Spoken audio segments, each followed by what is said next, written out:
पतितानां पावनेभ्यो वैष्णवेभ्यो नमो नमः। तप्त कांचन गौरंगी राधे वृंदावनेश्वरी विश्वानुसुप्त देवी प्रणमामि हरिप्रिय। नमो ब्रह्मण देवाय गो ब्राह्मण ताज्य कृष्णाय कुंदाय नमो नमः। सबका बहुत बहुत हार्दिक स्वागत है। और हम भगवत गीता से चर्चा करने की चेष्टा कर रहे हैं। दूसरा अध्याय सांख्य योग।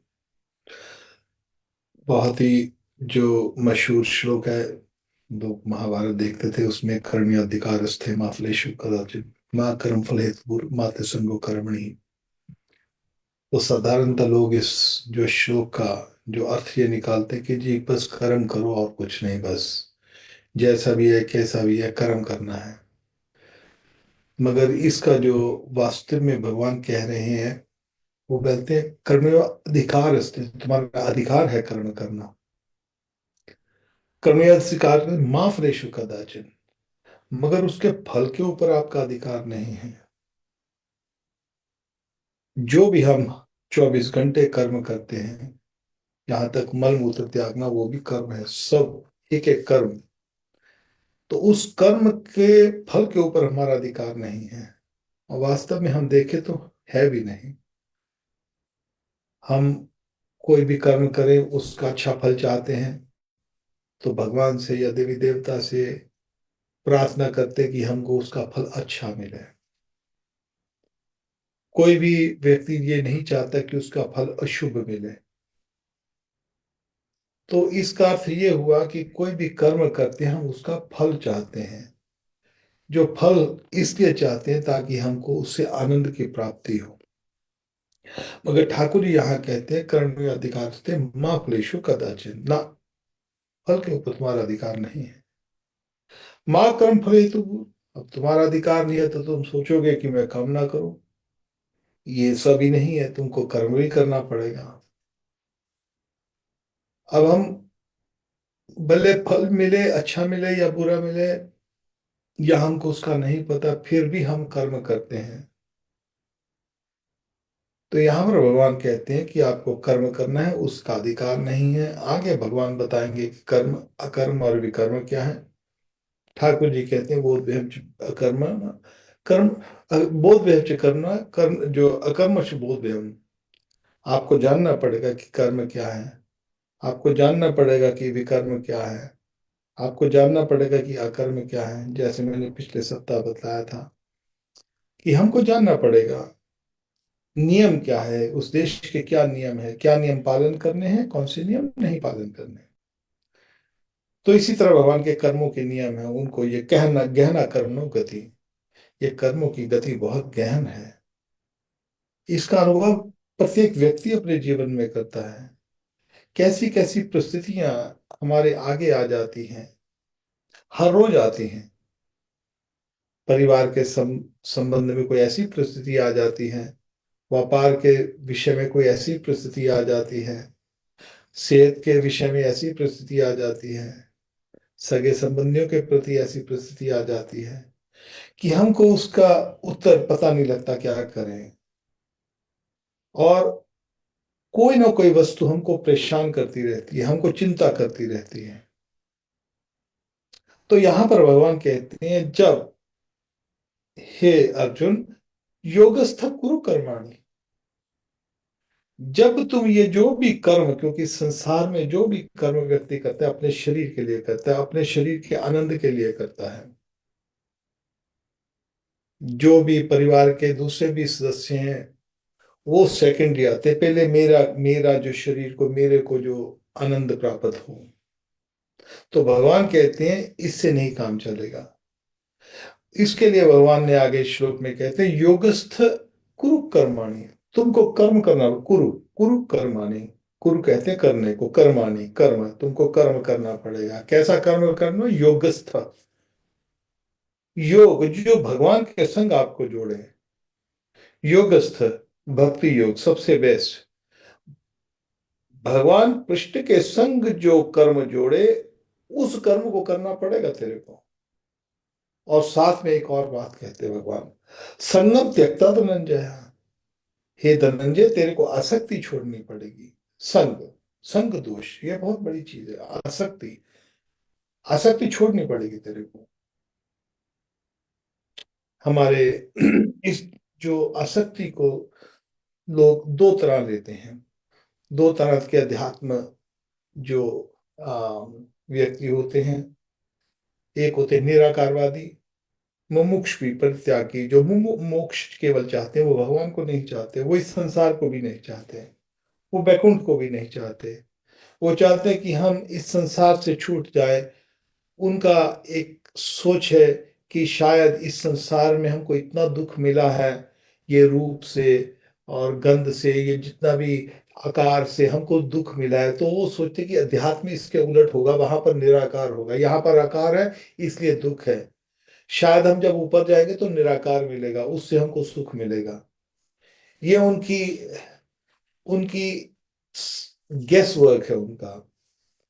ऐसा है नहीं। बैकुंठ जो है, बैकुंठ निराकार नहीं है, साकार है बैकुंठ। तो दो तरह के अध्यात्मवादी हैं, एक है होते हैं मायावादी ब्रह्मवादी, दूसरे हैं जो वैष्णव, जो विष्णु की आराधना करते हैं। जो निराकारवादी होते हैं वो बोलते हैं कि संसार को हम छोड़ दें, चलो जंगल में जाते हैं, वहां पर अध्यात्म करेंगे, अध्यात्म में जुड़ेंगे। तो इस संसार को वो इसको छोड़ना चाहते हैं। या कई बार कोई वैष्णव लोग भी इसको संसार को छोड़ते हैं, चलो भी घर बार भी छोड़ दो, व्यापार छोड़ दो, सब कुछ बंद कर कर कहीं जंगल में जाएंगे, वहां पर जंगल मंगल करेंगे। ऐसा नहीं होता है। किस चीज को हम छोड़ेंगे? मगर जो वैष्णव अप्रोच है वो अलग है। रूप गोस्वामी हमारे कहते हैं अनासक्ता विश्वास यथा अर्पण उपांजतः निर्बंध कृष्ण संबंध युक्त वैराग्य उच्यते। तुम छोड़ोगे तो उसको जो तुम्हारा था। जब हमारा कुछ है ही नहीं तो हम छोड़ेंगे क्या? सब कुछ हमको दिया गया, हमारा नाम हमारा नहीं है, हमारा नाम किसी ने हमको दिया। जब हम मरेंगे तो कोई और उठा के हमको फेंक के आएगा। धन संपत्ति कमाते हैं किसी और के आश्रय पर कमाते हैं। भले नौकरी करे तो हमको कोई पैसा देता है काम करने का। बिजनेस करे तो हमारा कोई और कोई व्यापारी होगा, उसको हम कुछ देंगे, कोई सेवा करेंगे, उसकी कुछ कोई चीज बेचेंगे तो उसके बदले में वो पैसा देगा। वो भी हम किसी और के आश्रय पर बैठे हुए हैं। मगर ये सब कुछ जो भी जितना भी कुछ है, भगवान कहते हैं कि ये सब कुछ मेरी प्रकृति के अंदर चलता है। और जो भी प्रत्येक व्यक्ति कर्म करता है, जैसा भी कर्म करता है, सब प्रकृति के अंडर करता है। मैं दक्षिण प्रकृति सूत से चराचर। चर अचर जो भी प्राणी है सब इस प्रकृति के अंडर आते हैं, और ये प्रकृति मेरे अंडर चलती है। मैं दक्षिणा, कृष्ण कहते हैं गीता के अंदर, मैं दक्षिणा। तो क्या करें? छोड़े फिर क्या करें? छोड़ नहीं सकते क्योंकि हमारा है नहीं। मगर इसको भोग भी नहीं सकते क्योंकि वो भी हमारा है नहीं। जैसे हम किसी के घर जाएं और घर जाकर वहां पर बैठे और बाद में बोले भाई अच्छा हम आपके घर को छोड़ रहे हैं। अरे भाई तुम्हारा था ही नहीं पहले, तुम छोड़ोगे क्या? ये संसार हमारा था नहीं पहले, हम इसको कैसे छोड़ेंगे? जो हमारी वस्तु थी नहीं उसको छोड़ेंगे कैसे? और भोगने के लिए भोग भी नहीं सकते क्योंकि ये हमारी वस्तु है ही नहीं। तो उसके विषय में रूप गोस्वामी जी कहते अनासक्ता विषयान यथा अर्पण उपांजिता, कि जो वैष्णव हैं वो जो भी वस्तु है, भौतिक वस्तु, उसको समझकर जो उसको छोड़ देता है, ऐसा नहीं। निर्बंध कृष्ण संबंध युक्त वैराग उच्चते, युक्त वैराग, कि मेरे पास जो भी कुछ है मेरे ठाकुर का दिया हुआ है, भगवान का दिया हुआ है, भगवान कहते हैं मेरा ही है। तो उसको क्या करें? उसको भगवान की सेवा में लगा दे। ये युक्त वैराग्य है। इसको भी कई बार लोग गलत ले लेते हैं।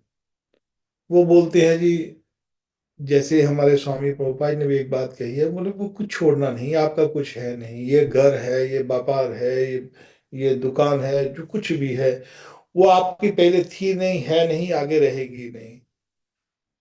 कुछ देर के लिए हमारे पास है, इसको ठाकुर की सेवा में लगा दो। छोड़ना नहीं, सेवा में लगा दो।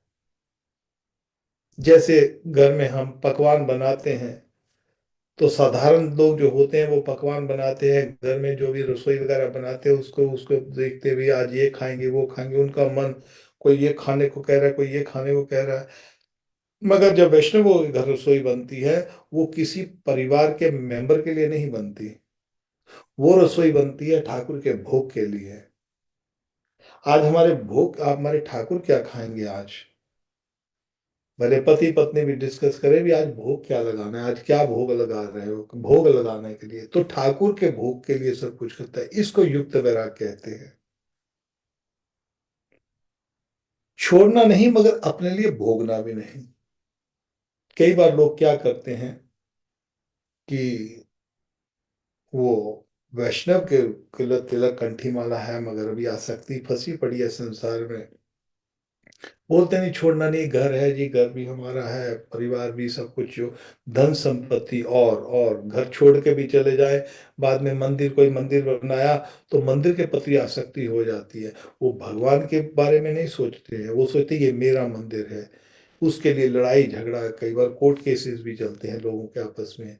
तो उसमें क्या हुआ, पहले छोटा सा आसक्ति थी घर में, अब बड़ी हो गई, उससे छुटकारा नहीं होगा। भले कोई गुरु हो, कोई महात्मा हो, कोई बड़ा से बड़ा हो, जब भी उसकी आसक्ति फंस जाएगी उसमें, तो उसको छोड़ नहीं सकता व्यक्ति। जैसे गुब्बारा होता है, आपने कई बार देखा होगा कि गुब्बारे वाला गुब्बारा बनाता है, उसमें गैस भर देता है और उसको नीचे से बांध दिया जाता है, तो गुब्बारा उड़ता नहीं है। जब तक उस वेट को ना उतारो, उसको ना तोड़ो, उसको जो भार नीचे लटका है उसको ना तोड़ो, गुब्बारा उड़ेगा नहीं, उसको उतारना ही पड़ेगा। तो ठाकुर जी कहते हैं कि ये संग, संग त्यक्तवा, ये आसक्ति, ये संग, ये आपको छोड़ने पड़ेगा। संसार नहीं, संसार हमारा नहीं, मगर उसके प्रति आसक्ति छोड़नी पड़ेगी। वास्तव में हमारी, जो हम देखते हैं संसार, कई बार लोग बोलते हैं देखो जी इतना बड़ा आकाश है, इतना बड़ा, इतनी बड़ी पृथ्वी है, देखो क्या संसार बनाया है भगवान ने, मगर हमारी उसमें आसक्ति नहीं है। सदानंदा देखें, हमारे पास कोई बहुत सी बड़ी बिल्डिंग बन रही है, हमको उसका कुछ कुछ ठीक है जी, बन रही है। किसी व्यक्ति के पास बहुत बड़ी सी गाड़ी जा रही है, धनी व्यक्ति है, 5-10 गाड़ियां जा रही हैं, उससे कोई इफेक्ट नहीं पड़ता, ठीक है अभी जा रही है। या कोई व्यक्ति की कोई मृत्यु होती है वहां से ठीक है प्रणाम करके जय सीताराम कर देगा व्यक्ति अर्थी को, तो राम राम कर देगा, मगर अर्थी चली गई, उसका कोई प्रभाव नहीं पड़ा। ये संसार का, इसका मतलब हमारे ऊपर उनका प्रभाव नहीं है। किसी के विवाह शादी हो रही है, वहां पर खूब वो लोग नाच रहे हैं मगर हमको कोई आनंद नहीं आता है, तो निकल के देखते हैं, अच्छा चलो कोई भंगड़ा डांस कर रहा है, घोड़ी में, घोड़ी पे चढ़ा हुआ है, दूल्हा चढ़ा हुआ है, उसको देखेंगे, सिर वगैरह देखेंगे, चले जाएंगे, उससे कोई आसक्ति नहीं है उनमें। तो साधारणता देखें तो प्रति हमारी सबकी, ना तो किसी के विवाह शादी में किसी की आसक्ति है, ना किसी को मर जाता है उसमें कोई आसक्ति है। कोई हॉस्पिटल में हजारों मरीज बैठे हुए, हजारों करा रहे हैं, हजारों मर रहे हैं, मगर हमको उसकी कोई आसक्ति नहीं है। मगर कब आसक्ति होती है, जब हमारा कोई नजदीकी मर जाता है, तब रोते हैं। जितना ज्यादा क्लोज हमारे शरीर के क्लोज होता है उतना ज्यादा रोते हैं। कोई हमारे नजदीक का विवाह शादी होती है तो हमारी उसमें आसक्ति होती है। सगे संबंधी की, चाचा ताई की, फूफा फूफी की होगी तो दो चार गालियां भी निकाल लेंगे, अरे ये तो बहुत घमंडी है, ये है, ये वो है, ऐसे करके बोलेंगे। अपने घर की, अपने बच्चों की शादी होगी तो हम वो बात नहीं बोलेंगे, क्योंकि उनमें उनमें हर आसक्ति और नजदीक आ गई। हमारे बच्चों की जो आसक्ति है वो हमारे शरीर के नजदीक है, हमारे मन के, हमारे नजदीक है। इसका मतलब मेरी आसक्ति किसमें है सबसे ज्यादा? मेरे अपने परिवार के संग है। चाचा ताई मामा फूफी उनके साथ कम आ सकती है, उसके आगे बच्चे होंगे उनमें कम हो जाएगी, उससे आगे बढ़ेंगे उससे कम हो जाएगी। मगर आसक्ति कितने लोगों में है? हमारे बिल्कुल जो दायरे के अंदर बहुत ज्यादा क्लोज अप हैं, भले वो मित्र हैं या भले हमारे वो कोई सगे संबंधी परिवार के हैं, केवल उन्हीं तक हमारा संसार है। तो हमको संसार कब इफेक्ट करता है, हमारे ऊपर उस संसार का प्रभाव कब पड़ता है? जो हमारा संसार है, हर एक व्यक्ति का अपना अपना एक संसार बना हुआ है छोटा सा, उसी में फंसा हुआ है। वो छोटी सी चीज हमको भगवान के पास नहीं जाने दे रही। वो थोड़ी सी आसक्ति, 10 20 50 आदमियों की आसक्ति होगी, ज्यादा से ज्यादा, ज्यादा से ज्यादा हर एक व्यक्ति की। उसके अपने बच्चे होंगे या उससे आगे उसके जो जो उसके आगे जो पोते पोते नाते नाती होंगे, बस उसी उससे ज्यादा नहीं है। यही हमको पकड़ के बैठा हुआ है, और यही आसक्ति हमको इस संसार में बार बार पुनरपि जन्म पुनरपि मरणम पुनर्जठे शयनम, दोबारा दोबारा हमको इस शरीर में, इस माँ के गर्भ में यही थोड़े से व्यक्ति हमको खींचते जा रहे हैं। मगर उसका अर्थ क्या है कि इनको छोड़ दिया जाए ना? छोड़ने की जरूरत भी नहीं है। कर्म अधिकार अस्ते, अपना कर्म कर लो। जो पति है उसका उसका उसलिए उसको जब विवाह होता है, धर्म पत्नी होती है, धर्म पत्नी 4 फेरे ले जाते हैं, धर्म अर्थ काम, उस तीनों में पत्नी आगे होती है, क्योंकि धर्म में भी पत्नी आगे रहती है, अर्थ के लिए भी पत्नी आगे, काम उसके लिए भी आगे, मोक्ष के लिए भी व्यक्ति को अंत में आगे आना पड़ता है, क्योंकि मोक्ष जो है पति के हाथ में आता है, उसको करना पड़ेगा। तो ये जो आसक्ति है हमारे संसार में, ये जो आसक्ति थोड़ी बहुत जितनी, ये जो हमारा छोटा सा संसार है, इसको मन में कृष्ण कृष्ण कृष्ण थी जो मम स्मृति नित्य जलम इदम पत्वा नरकादपि उद्रा में हम, जैसे नाव में बैठा होता है, जैसे कमल का फूल होता है, एक कमल का फूल पानी में है मगर पानी की बूंद उसको टच नहीं करती। तो ठाकुर जी कहते हैं जो व्यक्ति 24 घंटे कृष्ण कृष्ण कृष्ण थी, जो इस तरह नाम लेता, मेरे को स्मरण करता रहता है, मेरा स्मरण करता रहता है, वो जैसे इस संसार में किस तरह रहता है, जैसे पद्म जल में रहता है। जल में रहेगा मगर जल उसको स्पर्श नहीं करेगा। तो जब हम कृष्ण का स्मरण करते रहते हैं सुबह से शाम तक, सुबह से शाम तक, जब हमारा जो जो स्मरण कृष्ण के प्रति रहेगा, तो उसमें क्या होता है, हम उस कृष्ण की नाव के ऊपर, कृष्ण के नाम के ऊपर बैठ जाते हैं, जहाँ कृष्ण हमको अपने नाम में बिठा लेते हैं। तो तब इस संसार का जो जल है, संसार की जो आसक्ति है, वो हमको टच नहीं करती। और जो कई बार कहते हैं कि नहीं छोड़ना है, इस वर्ष को अगेन थोड़ा सा और हम इसके ऊपर चर्चा करना चाहते हैं कि सब कुछ भगवान की सेवा में लगा दिया जाए। जैसे हमारे मदन जो रूप गोस्वामी थे, इतना बड़ा मंदिर बन गया हमारा राधा गोविंद जी, मगर वो मंदिर में नहीं रहे। लाला बाबू विशाल मंदिर बनाया मगर उस मंदिर में नहीं रहे। हम सनातन गोस्वामी विशाल राधा मदन मोहन मंदिर बना वृंदावन में, मगर उसके अंदर नहीं रहे, बाहर रहे। उस मंदिर को अपना अधिकार नहीं समझा कि ये मंदिर मेरा है ना।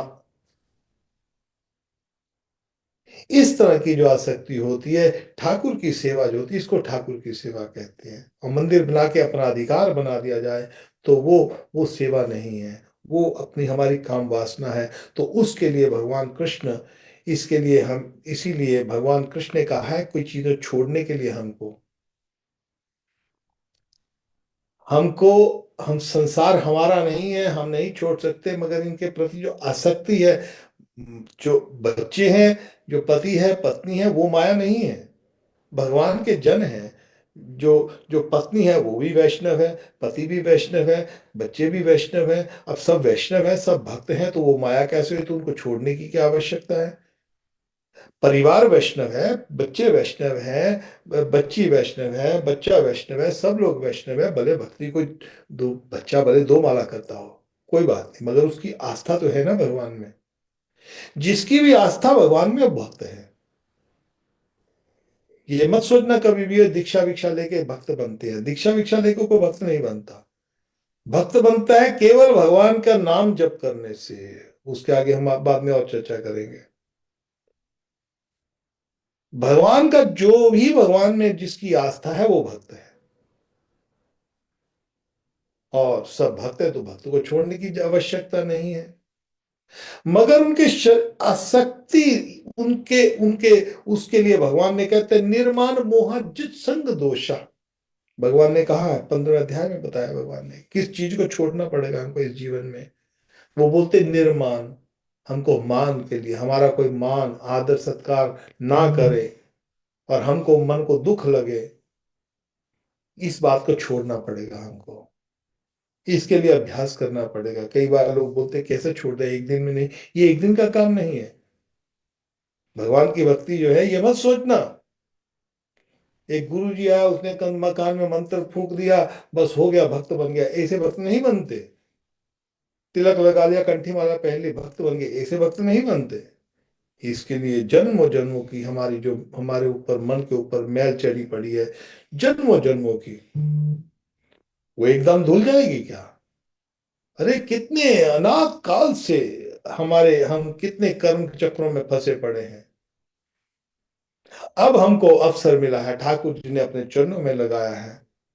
और जिसको राधा रानी कृष्ण अपने चरणों में लगाते हैं उसका कभी अमंगल नहीं होता, किसी भाव में अमंगल होता ही नहीं है। जो व्यक्ति ये कह दे कैसा भी है, वो भगवान के चरणों में एक बार समर्पित हो जाए, हे प्रभु मैं आपका, मेरे जीवन की भागडोर आपके हाथ में, मेरे को नहीं पता है कि मैं कौन सा कर्म करूं कौन सा नहीं करूं, मगर जैसा भी आप करवाओ मैं तो आपकी, मेरा जैसा अर्जुन का रथ आपने हाँका, हमारा, हम रथी तो नहीं बनाना चाहते मगर हमारे जीवन की भागडोर आप अपने हाथ में ले लो। मैं आपको स्पष्ट बतलाता हूँ, कई बार हमारे पास कुछ ऐसी घटना हुई, कोई 30 वर्ष पहले की बात है, हम सोचे कि ठाकुर 30 वर्ष बाद सोचा ठाकुर ने हमको इस सिचुएशन में क्यों डाला था, मगर 30 वर्ष के बाद पता लगा हाँ, उसका बहुत बड़ा कारण था। ठाकुर जी कुछ जिस अवस्था में भी अपने भक्त को डालते हैं उसका जब निकालते हैं तो उसमें मंगल ही मंगल होता है। बिल्कुल जैसे सुनार एक अपना वो जेवर बनाता है, काला होता है, उसको तेजाब में डालता है, उस कुछ केमिकल्स में डालता है, जब सुनार उसको बाहर निकालता है तो वो चमकता निकलता है। ठाकुर भी अपने भक्त को, जिसके जिसके ऊपर जन्मों जन्मों की इस संसार की मैल चढ़ी हुई है, ठाकुर भी अपने भक्त को जो उनकी उनके उनकी समर्पण हो जाता है उनको ऐसी अवस्था में डालते हैं, साधारण व्यक्ति उनको समझ नहीं सकता इस बात को। कई बार वो साधक भी इस बात को समझ नहीं सकता कि मेरे को ठाकुर जी इस अवस्था में क्यों डाल रहे हैं, मगर ठाकुर जब डालते हैं उसका कोई ना कोई कारण होता है, और जब निकालते हैं तो उस वही भक्त के उसके चमक आगे से बढ़ जाती है। जैसे जैसे भगवान उसको बार बार डालते हैं वैसे वैसे निकालते हैं, वैसे वैसे वो जो जो भक्त होता है उसकी जो आत्मा है वो च्युत शुद्ध होता है और चमकता रहता है। और ठाकुर जब उसको जब पूर्ण तरह से शुद्ध हो जाता है तो ठाकुर उसको धारण स्वयं करते हैं उस ऐसे भक्त को। इसके लिए कुछ चीजों को छोड़ना पड़ेगा हमको, एक बार नहीं छोड़ सकते, भले उसको 2 महीने लगे, साल लगे, 2 साल लगे, 10 साल लगे, 20 साल लगे, ये जन्म लग गए, 1 जन्म, 2 जन्म, 3 जन्म, जितना भी समय लगे, जितना जल्दी करेंगे उतना जल्दी ठाकुर की प्राप्ति। बस फर्क यही है, हमारे ऊपर है कितनी जल्दी चलना है, उसकी स्पीड कितनी जल्दी जानी है। हमको एक बात याद आती है श्री जयदयाल गोविंदका जी की। भाई जी श्री हनुमान प्रसाद पदार जी जब उनको पास एक बार गए, उनको पूछते हैं कि ठाकुर की प्राप्ति के विषय में पूछते हैं, बोलते हाँ ठाकुर के दर्शन कब होंगे? वो बोलते हैं जिस स्पीड से आप जा रहे हो इस स्पीड से तो 3 साल लगेंगे। अब वो वचनानंदी कि कोई साधारण व्यक्ति नहीं है, तो वो पूछते हैं कि सेठ जी, सेठ जी कहते थे जयदयाल गोविंदका जी को, सेठ जी इससे पहले भी हो सकती है ठाकुर के दर्शन? हाँ ठाकुर के दर्शन पहले भी हो सकते हैं, मगर तुम्हारी ये स्पीड है ना जो 3 साल की, ये बहुत स्लो है। फिर इस हिसाब से चलोगे तो 3 महीने भी हो सकते हैं। अरे 3 महीने तो छोड़ो, 3 हफ्ते में, 3 दिन में हो सकते हैं। बाद में सेठ जी कहते हैं कि ये हमारे ऊपर है। ठाकुर के दर्शन, ठाकुर की प्राप्ति 3 मिनट में भी हो सकती है। और हमारे गुरुदेव प्रभुपाद जी कहते थे कि 1 मिनट में भी हो सकती है। अब आप बहुत हैरान होंगे, ये कैसे होगा? ये संभव है क्या? संभव है। उसके लिए हमारे में ये गुण आ जाएंगे तो, 1 मिनट में ये गुण आ जाएंगे तो 1 मिनट में ठाकुर की प्राप्ति हो जाएगी। हम उसको 10-20 साल लगाएंगे उन गुणों को प्राप्त करने में, 10-20 साल लगेंगे। जैसे बच्चा है, कोई बच्चा स्टडी करने जाता है। मेरे को ये तो नहीं पता अब सिस्टम क्या है एजुकेशन का इंडिया में, या कैसा सिस्टम चलता है, काफी कुछ चेंज हो गया है। जब हम छोटे थे तो हम तो सीधा कोई लोअर केजी अपर केजी कुछ नहीं होता था, सीधा पहली क्लास, दूसरी क्लास, तीसरी क्लास। और कभी नहीं पास किया तो उसी क्लास में बैठे रहो। कई बार बच्चे एक ही क्लास में 2-3 3 साल बैठे रहते थे। फेल हो जाते थे, 1 साल फेल हुए, 2 साल फेल, 3 साल फेल हुए। तो क्लास पास नहीं करोगे तो अगली क्लास में नहीं जाओगे। उसके लिए ठाकुर जी एक बात कहते हैं, वो बोलते हैं निर्माण मोह। आपको मान सम्मान से निर्माण होना पड़ेगा। आपको छुटकारा लेना पड़ेगा। मोह, जो हमारी ममता है, कैसी भी ममता हो, उसको छोड़ना पड़ेगा। जित संग दोषा, संग दोष बहुत जरूरी है। संग दोष, ये इसी बात को यहाँ पर ठाकुर जी कहते हैं, योगस्थ कुरु कर्माणि संगम त्यक्ता धनंजय। हे धनंजय, संग को, आसक्ति को, जो संग दोष है, जैसे हमारे, हम इसमें कई बार आगे भी पहले हम बता चुके हैं, जैसे अलग अलग दोष होते हैं। भूमि दोष, संग दोष, हमारे जो अन्न दोष, ये सब दोष होते हैं। धन दोष, इसमें दोष आते हैं सब। मेरे को बात याद आती है, जब नैमी शरण में सुद गोस्वामी जी, शौनक आदि ऋषि, भागवत की कथा होनी थी, तो उससे पहले ठाकुर के पास जाते हैं। हे नारायण, कोई ऐसा स्थान बताएं कि वहां पर, जहां पर हम कथा कर सके ठाकुर की। तो ठाकुर जी ने कहा ठीक है। उन्होंने अपना सुदर्शन चक्र छोड़ा।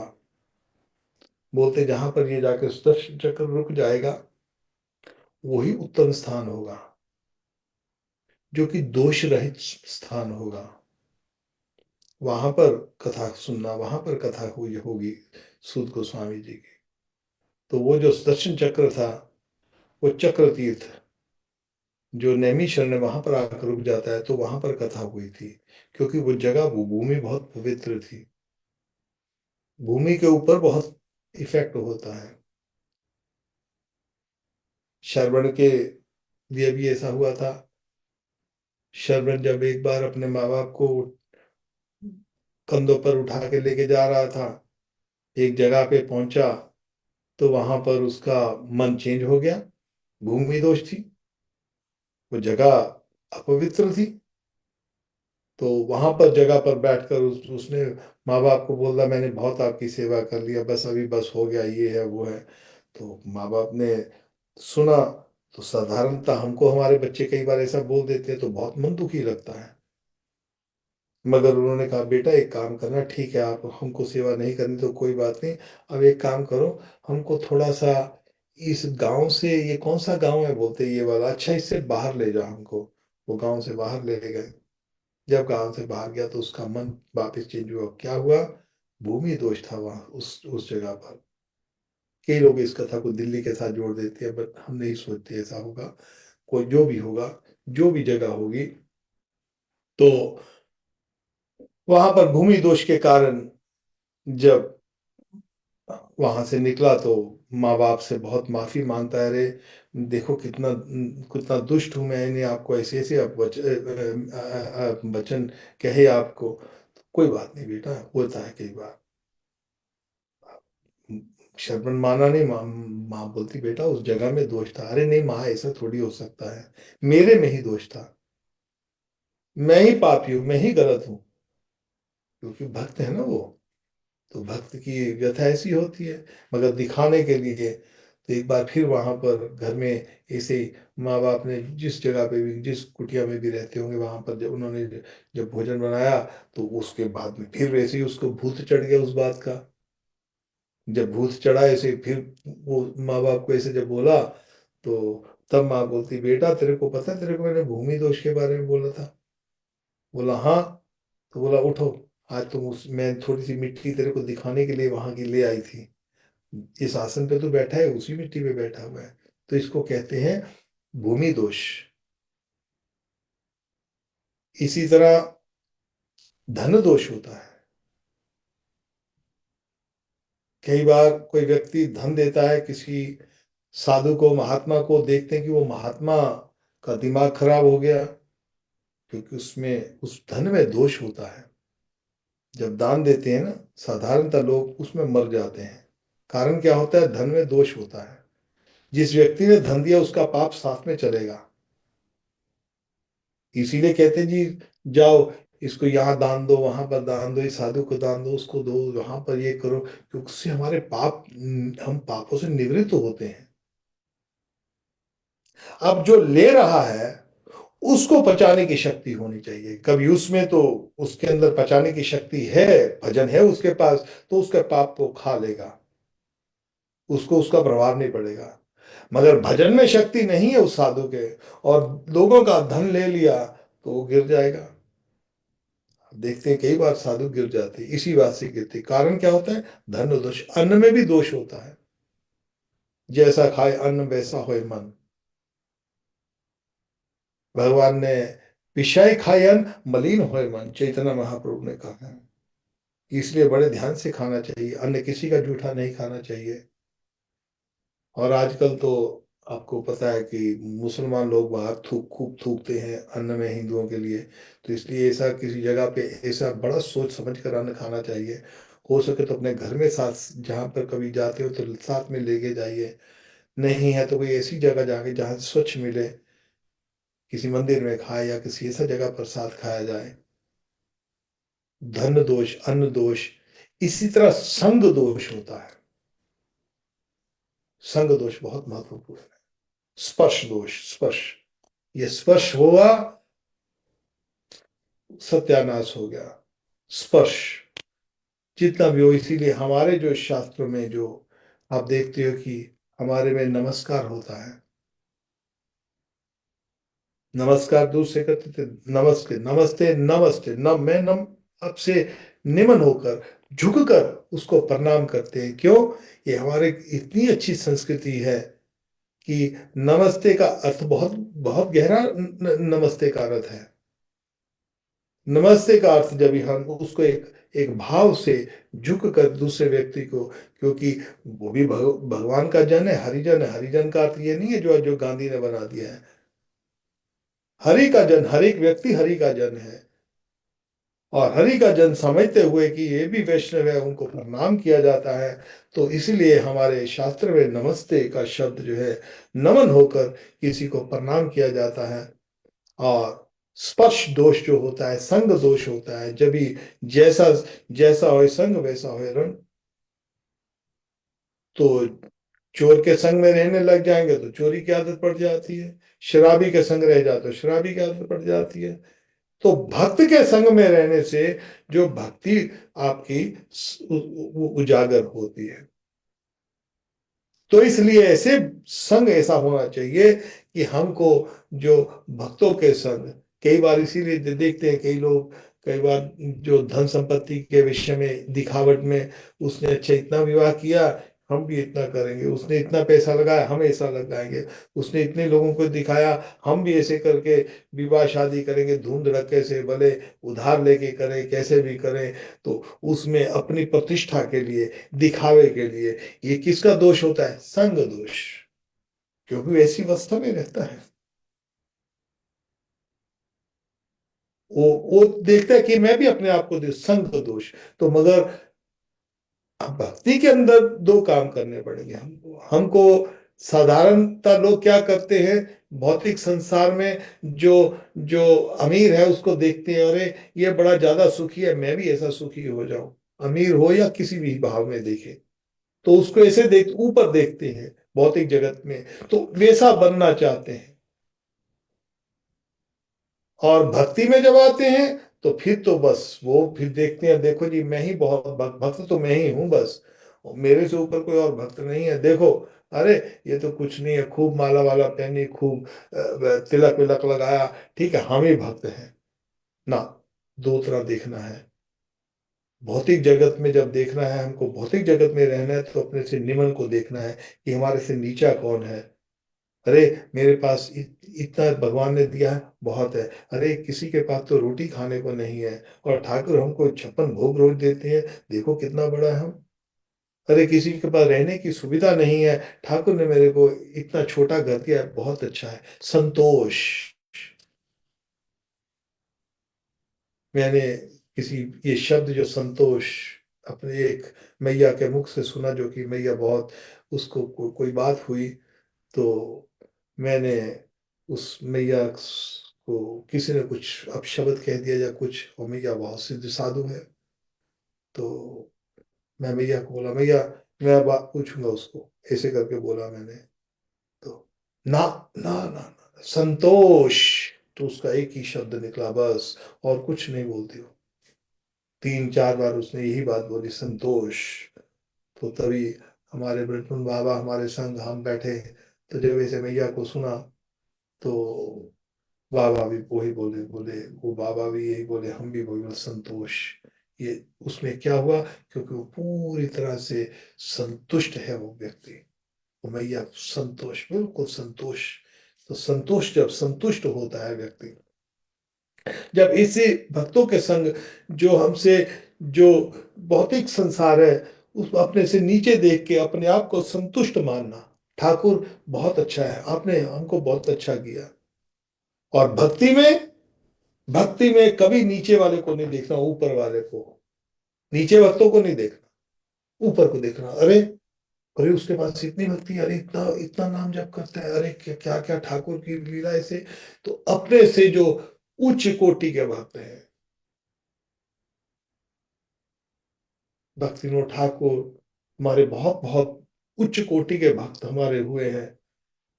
ऐसे से भजनानंद जी हुए हैं, जगन्नाथ बाबा जी महाराज, मधुसूदन बाबा जी महाराज, और यहाँ पर गोक्षल बाबा जी महाराज। अरे भजन भजन में 24 घंटे, 24 घंटे 24/7। अरे वैसा भजन कौन कर सकता है। शास्त्रों के ज्ञाता हमारे भक्ति विनोद ठाकुर, अरे ऐसा ज्ञान अडम्ब, ज्ञान का भंडार समुद्र। हमारे जैसे मूर्ख बेवकूफ को तो नहीं कुछ आता, मगर उनके पास अथाह समुद्र, ज्ञान का अथाह समुद्र, राग मार्ग के ऊपर चलना। हम तो अपने ये जो अभी साधना भक्ति की आपके संग बातें करते रहते हैं, तो साधना भक्ति की शुरुआती स्टेज होती है। शुरुआती स्टेज में किसी साधु से मिले, ये ना कहना पर करना, नाम देना शुरू कर दिया, ये नियम यम करना, ये तो पाप की बात आती है। ये अगला जो हमारा जो ये जो श्लोक है अगला का, दूर नहीं है ब्रह्म कृष्ण भगवान, उसके बारे में, पाप के बारे में आगे हम बात करेंगे। मगर जो भक्त हैं, अथाह समुद्र है, जो जो राग मार्ग का, राग मार्ग के अंदर अष्टांग लीला चलती है, कैसे भगवान की रूप लीला, भगवान के रूप ध्यान की लीला, उस पे कैसे एंटर किया जाए, उसमें क्या क्या। अरे उसके अंदर बहुत, ये बहुत बड़ा समुद्र है भगवान की भक्ति का। इसको हमारे जैसे व्यक्ति क्या कर सकते हैं। उसका अधिकार तो तभी प्राप्त होता है जब हम, जैसे कोई कोई कोई बड़ा सा महल लेना हो, तो उसके लिए धन तो देना ही पड़ेगा ना। तो भगवान का जो अथाह राग मार्ग का जो, भगवान का जो भक्ति का जो महल है, उसको पाना है, तो उसके लिए तो तपस्या भजन तो करना पड़ेगा। भजन के बगैर नहीं मिलेगा। उसका एक ही उसका उपाय है, नाम। और कुछ नहीं। उसको नाम ही वो महल बन जाता है उस राग मार्ग का, भगवान की राधा रानी के, कृष्ण के चरणों का, उसका प्रोसेस है। और उसको प्रोसेस को प्राप्त करने के लिए भगवान कहते हैं तुमको निर्माण होना पड़ेगा, तुमको संग दोष से बनना पड़ेगा, तुमको मोक्ष से बचना पड़ेगा, जो मोह, ममता से, द्वंद्व विमुक्ता, द्वंद्व से, सुख दुख का जो संसार में सुख दुख है उसके लिए ज्यादा दुखी मत हो। आ रहे हैं ठीक है, जैसे भी है, टाइम तो वैसे निकलेगा, भले रो के निकाल लो, भले हंस के निकाल लो। जीवन में जिसके मर्जी भी, जीवन में बहुत आनंददायी समय चल रहा है, मगर आनंददायी समय रहता नहीं है, ये याद रख लेना। बहुत आनंद है, खूब घर बार है, खूब गाड़ी है, खूब बंगला है, सब कुछ चल रहा है, बहुत अच्छा है, मगर नहीं रहेगा, नहीं रहेगा। क्यों? क्योंकि शरीर बूढ़ा होता जाएगा, शरीर बूढ़ा होगा, कुछ ना कुछ ऊर्जा जो है ढीला होता जाएगा। आगे क्या होता है, इसलिए द्वंद्व जो होता है, सुख और दुख, सुख है वो नहीं रहता, दुख है वो नहीं रहता। तो ठाकुर कहते सुख दुख द्वंद्व विमूढ़ मुक्ता, सुख दुख संगय, ये द्वंद्व है संसार के, उनसे, सुख दुख से, गच्छत मूढ़ा पदम अभ्याम। ऐसा जो बुद्धिमान व्यक्ति है, जो मूर्ख नहीं है, जो बुद्धिमान व्यक्ति है, वो मेरे धाम को प्राप्त करता है। अध्येष्टा सर्वभूता नाम, भगवान ने कहा क्या करना है हमको। अध्येष्टा, ईर्ष्या नहीं करना किसी के संग, याद कर लो, किसी के संग ईर्ष्या मत करो। कौन क्या कर रहा है, किसके क्या पास क्या धन है, अच्छा धन है, अच्छी संपत्ति है, अरे उसने पिछले जन्मों में अपना भाव दिया, उसने पैसा लगाया, उसको मिल रहा है अभी।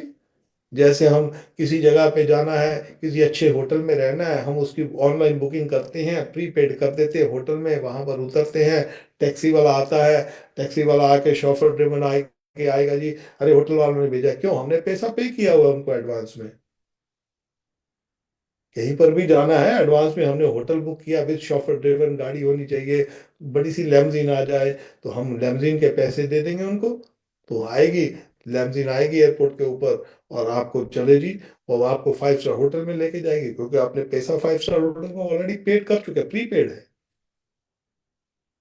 और आपने कोई नॉर्मल टैक्सी बुलाई है, वहां पर लोकल टैक्सी वाले अड्डे से फोन करके, भाई साहब हम वहां पर आ रहे हैं, टैक्सी वाले को भेज रहे, टैक्सी वाला आएगा, तो वो नॉर्मल आपकी कोई भी छोटी मोटी इनोवा गाड़ी ले आएगा, उसमें आपको बिठाएगा, चलो जी आपको वहां पर छोड़ के आप जाओ जी होटल में, आपने पैसा वैसा पे किया हुआ है।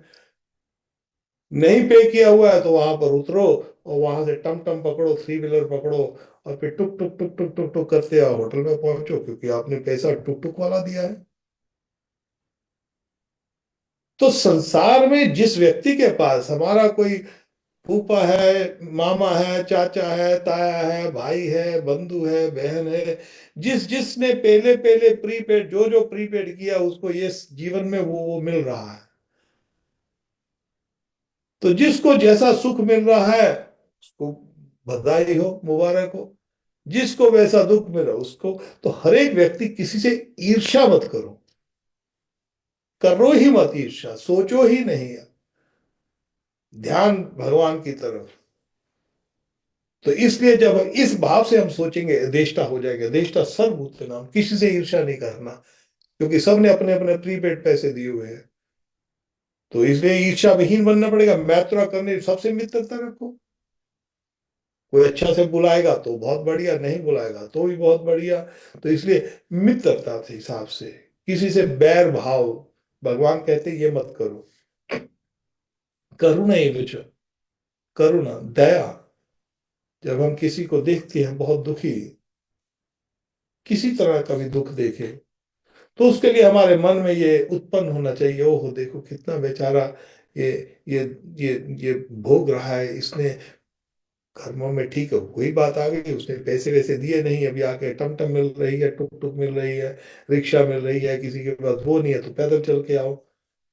तो मगर फिर भी दया करनी पड़ेगी,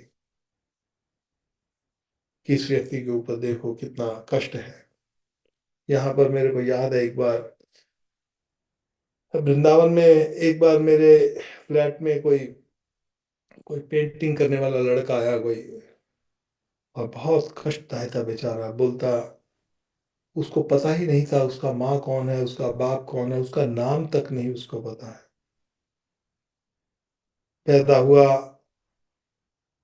माँ बाप ने कहीं पर उसको फेंक दिया या क्या हुआ, अकेला सड़कों पे पला, और धीरे धीरे धीरे धीरे बड़ा हो गया।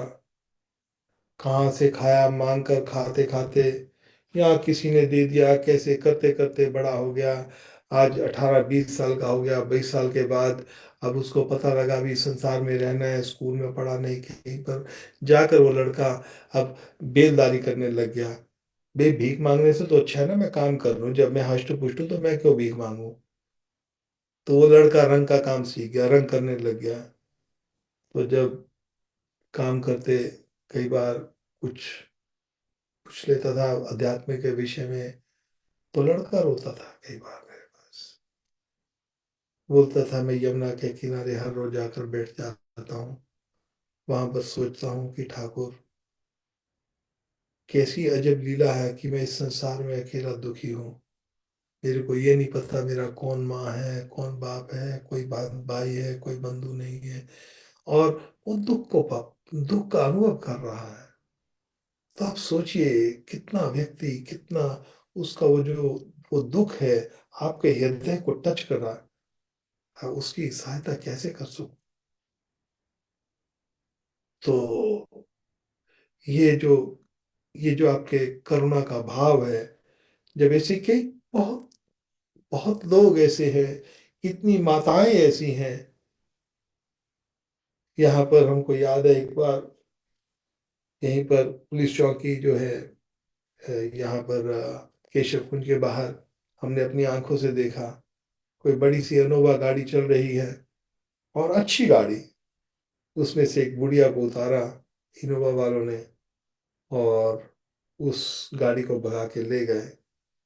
और जब मेरे सामने की घटना है ये, तो माँ रो रही है, बूढ़ी माँ को उसके बच्चे चलती हुई गाड़ी में वृंदावन उतार कर चले गए।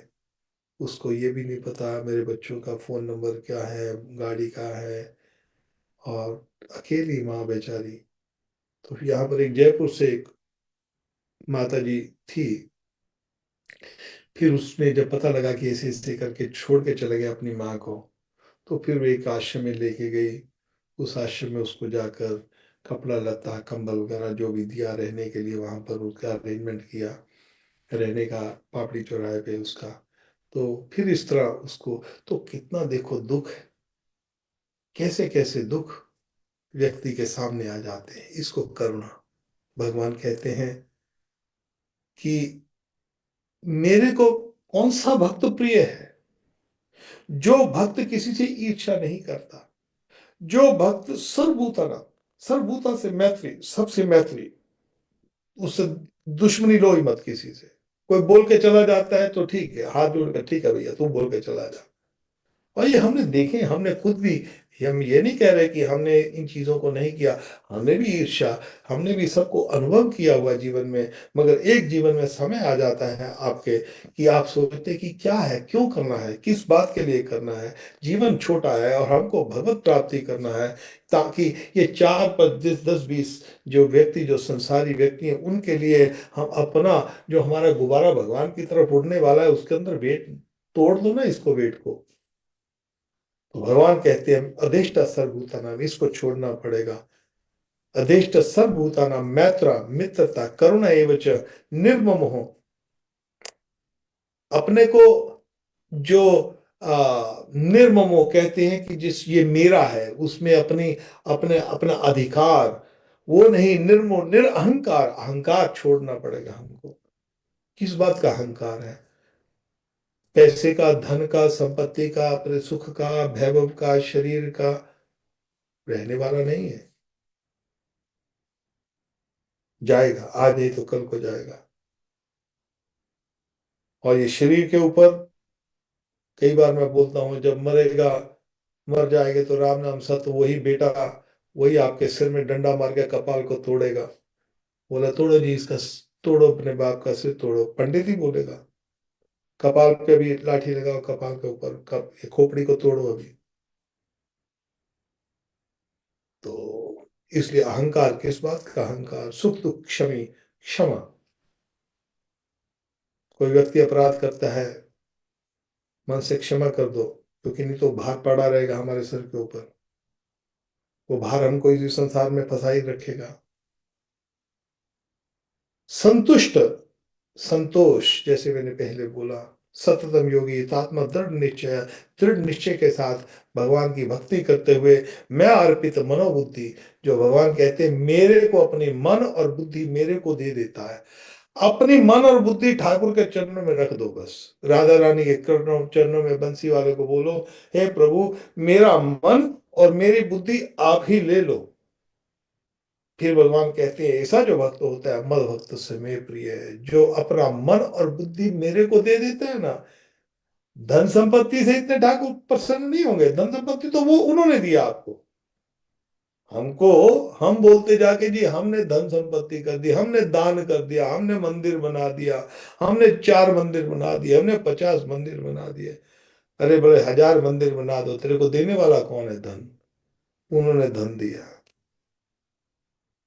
जिसने हमको दिया।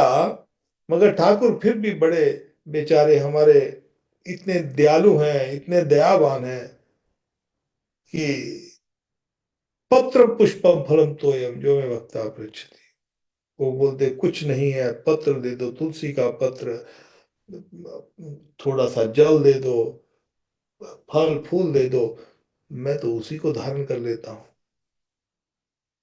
गंगा जी में जाते हैं और अथाह गंगा चलती है, हरिद्वार में जाएं आप, या गंगा सागर में या गंगोत्री में, गंगा जी कल कल चल रही है, हम जाते हैं गंगा जी को प्रणाम करते हैं, गंगा जी का जल लेकर गंगा जी को ही ऐसे अर्पित कर देते हैं।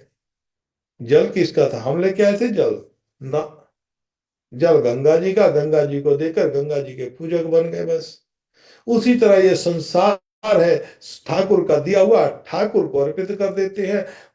हमारा मन भी नहीं है, हमारा बुद्धि भी नहीं है, हमारे मन कंट्रोल में नहीं है, बुद्धि हमारे को आती आती नहीं है। जैसी मन बुद्धि है ठाकुर की दी, ठाकुर को अर्पित कर दिया, तो बस भक्त बन गया। भगवान कहते वो मेरे को, जो मेरे को मेरा दिया हुआ चीज वापिस करता है। अरे भगवान, गंगा जी का जल गंगा जी को दिया, भक्त बन गए। मन बुद्धि, भगवान कहते जो मेरे को अपना मन बुद्धि, मैं अर्पित मन बुद्धि, ये याद करो, इस बात को, इस श्लोक को याद कर लो। 12वें अध्याय का, मेरे को नंबर बदलने की आदत नहीं अभी, 12वें अध्याय में श्लोक है। अदेष्टा सर्वभूतानां मैत्र करने निरंकारा संतुष्ट क्षमी, संतुष्टो सतम योगी तात्मा दृढ़ निश्चय, मैं अर्पित मनोबुद्धि, मदभक्त समय प्रिय, मेरे को बहुत प्रिय है वो भक्त जो अपना मन और बुद्धि मेरे को दे देता है। बस इसको याद कर लो। सुबह को जब ठाकुर भोग लगाओगे ना अपने घर में, तो ठाकुर को ये बोलना, मैं अर्पित मनोबुद्धि मद भक्त समय प्रिय। अरे प्रभु, मैं तो आपको ये दे रहा हूँ, ये पूड़ी बनाई है मेरी पत्नी ने, ये सब्जी बनाई है, ये लस्सी बनाई है, ये तो ले रहा हूँ, साथ में मेरी मन बुद्धि भी ले लो ना आप। बस आप कृष्ण के प्रिय हो गए। तो भगवान फिर कहते हैं, जब हम कृष्ण के प्रिय हो जाते हैं तो हमको सिद्ध सिद्धि समय भूतवा। अब क्या जीवन में होता है, आ रहा है तो उसका कोई हर्ष नहीं, जा रहा है तो उसका कोई हमको अफसोस नहीं, उसका कोई कोई उसमें कोई हमको इफेक्ट नहीं होता। जैसे मैंने आपको पहले बताया ना, हम गाड़ी में जा रहे हैं, रास्ते में जा रहे हैं, देखते हैं कोई मरा हुआ है, उसका कोई इफेक्ट नहीं हमारे ऊपर होता। और कोई शादी हो रही है, उसका भी कोई हमारे ऊपर प्रभाव नहीं हो रहा। और इसी तरह हमारे जीवन के अंदर जैसे कोई किसी की मृत्यु हमको प्रभावित नहीं कर रही, किसी की विवाह शादी प्रभावित कर रही, तो इसी तरह हमारे को जो सगे संबंधी हैं, धीरे धीरे जब हम भक्त के, जब योगस्थ कुरु कर्माणि, जब हम भगवान कृष्ण की चरणों में, श्री कृष्ण के चरणों में जब हमारा मन में अर्पित मनोबुद्धि हो जाती है, तो फिर हमको कोई दुख सुख इफेक्ट होना अपने आप बंद हो जाता है। क्योंकि मन तो कृष्ण की तरफ लगा हुआ है, उसको दिखाई ही नहीं दे रहा है सुख और दुख।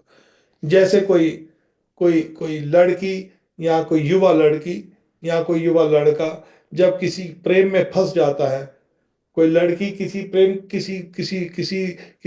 लड़के के प्रेम में फंस जाए, तो उसको बस वो जहां भी जाएगी उसके बारे में सोचती रहेगी, उसको कुछ दिखाई नहीं देता है। सड़क पे चल रही है, आजकल तो लोग फोन के ऊपर बातें करते हैं ना, तो आजकल तो लोगों ने वो लगाए होते, पता नहीं लगता अभी ईयरबड लगे हुए हैं, बात भी कर रहे हैं। पुराने जमाने में हमको याद है, 10 20 40 50 साल पहले सड़क पे कोई चलता था, लोग अपने से बातें करते रहते, बोलते पागल हो गया है, ये अपने से बातें करते रहता है। वैसी अवस्था हो जाती है व्यक्ति की, अपने आप से बातें करता है, कृष्ण से बातें करता है, तो वो भूल जाता है कि कोई और भी देख रहा है उसको। तो वही लड़का है, जैसे मजनू लैला, वो अपने अपने ही रंग में उसमें सोच रहा है, लैला की तरफ के लिए सोच रहा है, या लैला मजनू के बारे में सोच, उसको और कुछ दिखाई नहीं देता। तो इसी तरह भक्त की वो अवस्था आ जाती है, जो योग सत्कुरु कर्माणि संगम त्यक्ता धनंजया, वो आसक्ति अपने आप छूट जाती है, फिर उसको सिद्ध सिद्धि, ये समो भूत्वा समत्व योग उच्यते है। वो उसको समत्वम योग कहते हैं, समत्वम योग अवस्था कहते हैं, कि जो समान योग अवस्था, वो योग कहते हैं जोड़ने को।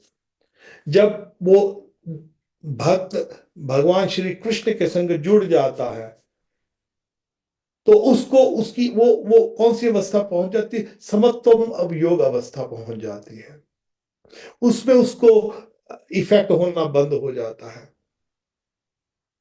तो भगवान इसीलिए ये चीजों को जो हमको बताते हैं जीवन के अंदर, जो हमको बांध के रखी हुई है, वो हमको मेन जो बांध के रखा है, हमको काम ऐशा क्रोध, आगे हम उसके ऊपर चर्चा करेंगे।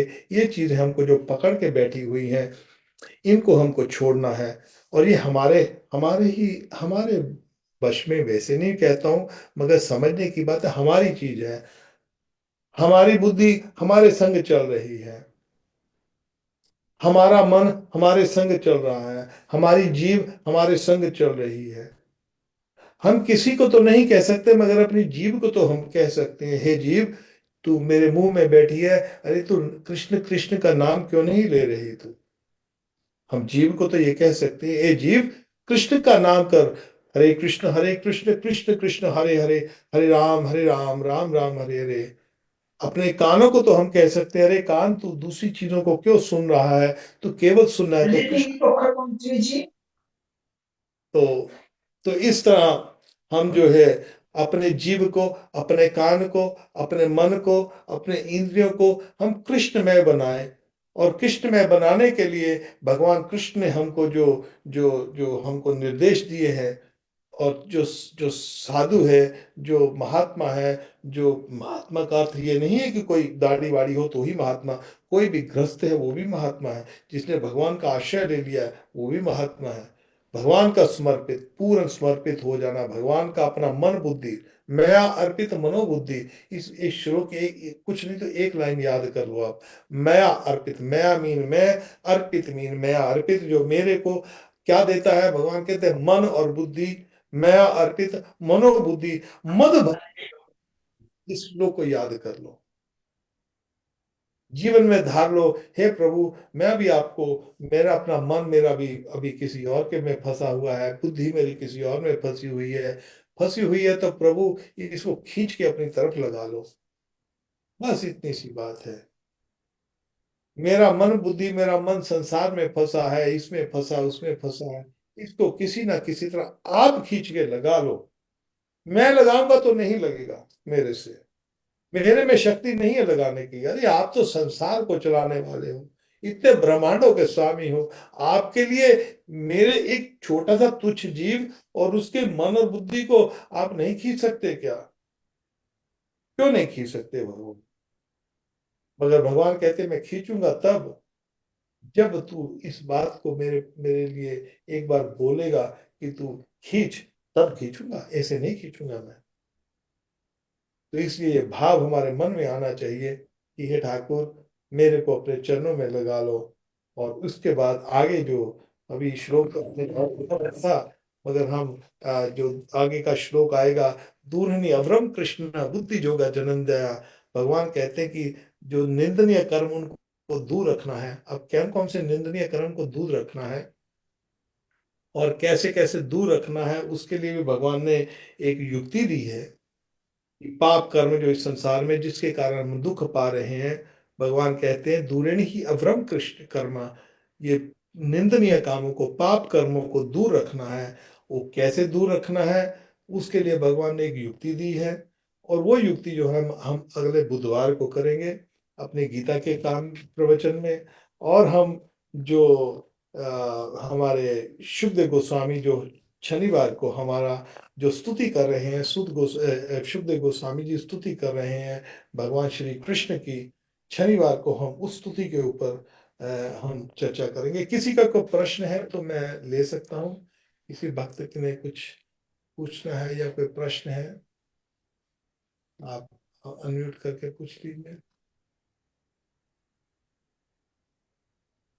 राधे राधे दीपक जी, राधे राधे। अब मैंने पहचान लिया प्रभु आपको। जी राधे राधे जी। हाँ, अच्छा जी। राधे, जय जय राधे। प्रभु जी, आउट ऑफ सिलेबस बात पूछता हूँ आपसे। बोलिए। मतलब ऐसे फैमिली में चलती रहती है कि तुलसी मैया को संडे को जल दे सकते हैं।